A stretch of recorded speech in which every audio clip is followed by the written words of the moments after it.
ဒီကလိုးထားလို့ခမကခမတမ်းဘူးအလုံးကဘောင်းမလို့မဝင်နိုင် Heaven TV Channel ကအမျိုးများအားလုံးမင်္ဂလာပါ ဒါကတော့သားသမီးတွေမျက်နှာမထောက်လင်ငယ်နေရင်တန်းလန်းမိတာပေါ့နော်ဗီဒီယိုလေးဆက်ကြည့်လိုက်အောင်ဗျ ဒီမှာဒေါခင်စန်းခမသမီးထိုင်းနိုင်ငံမှာခမတို့လာကြိုးစားလားသူသားလေးတို့သူကြိုးစားလားဒီမှာလင်ငယ်နဲ့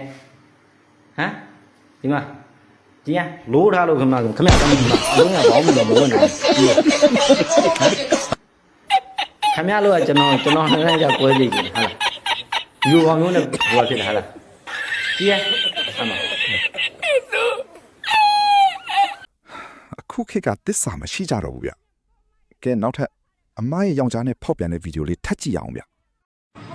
ဒီမှာပါကိုမရဲ့လင်ကိုခေါ်ထားတဲ့ကောင်မနဲ့ကိုညမတဝင်းခွဲကိုခေါ်ထားနေတဲ့ကောင်ကြည့်ထားကြပါရှင်ကြည့်ထားကြပါရှင်ဒီမှာပါတော့ဒီမှာကြည့်ထားကြပါတော့ကိုမရဲ့လင်ကိုခေါ်ထားနေတဲ့ကောင်မနဲ့ကိုညမကိုခေါ်ထားနေတဲ့ယောက်ျားပါတော့